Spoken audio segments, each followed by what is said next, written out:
Motivation is a key factor in brain change. As we age, we're less likely to seek out new challenges, but sometimes they find us.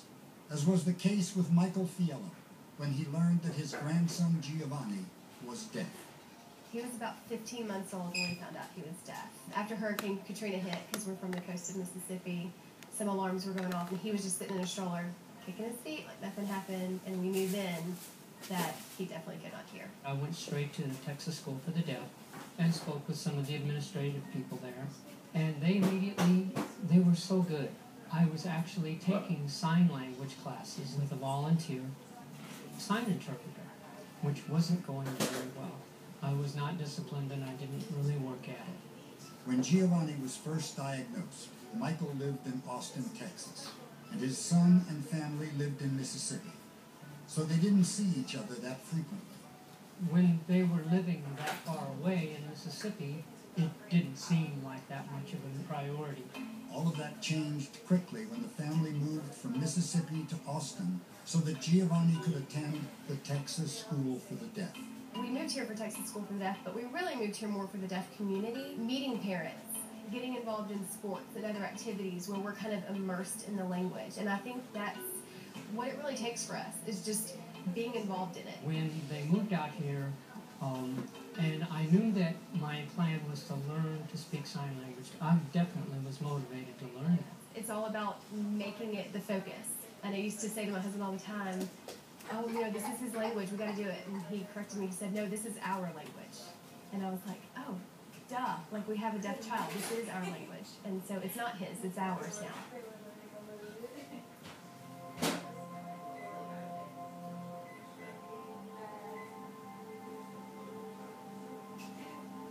The Texas School for the Deaf became an ally. They are so patient. I really can't stress enough how difficult it must be to take someone like myself who has really a stumbling block towards this. Mike is a student in my class. He just joined this most recent fall.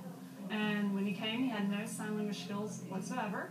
But I was very interested in him because he oftentimes would ask a lot of questions about things he didn't understand in class, and we kind of struggled back and forth in communicating.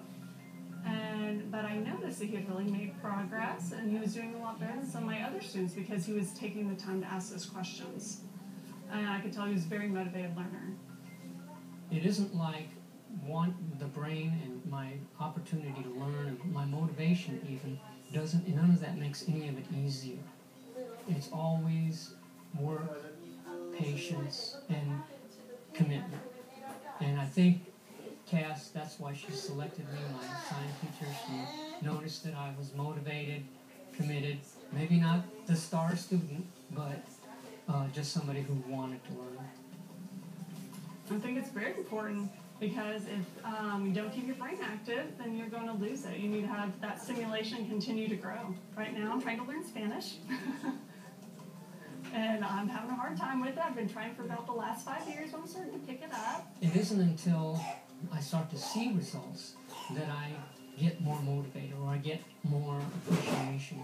And so as I learn more, it builds on itself. And I'm more appreciative of what I get or what I've learned or how I've improved. It's real interesting because he does have the heart. He wants to communicate with him. And so I've seen a big difference with that, like them just actually sitting down and trying to communicate, whether it be Giovanni teaching him or, Mike coming in and saying, oh, look what I learned at sign class tonight.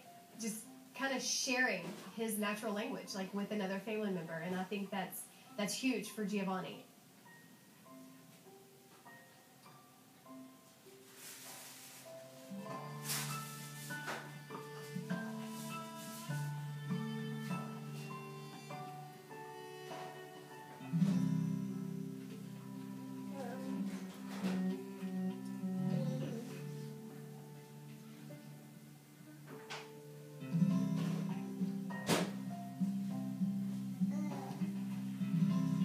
When Candace and Joe moved to Austin with their family, they also moved in with Michael.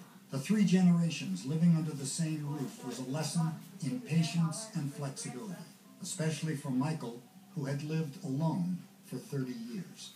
It was a necessary transformation, and I had to make adjustments from the start immediately. It was obvious that old curmudgeon was set in his ways, was not going to get by with this dynamic family. And I was right. There's no predictability about this situation at all. It's very spontaneous.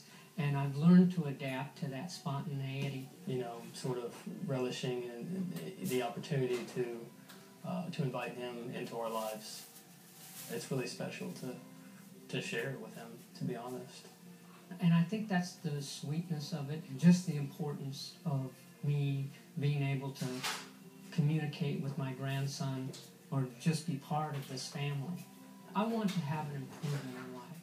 I want to see usefulness and purpose. And in order to get those things, I think in any life, you have to adapt, you have to change.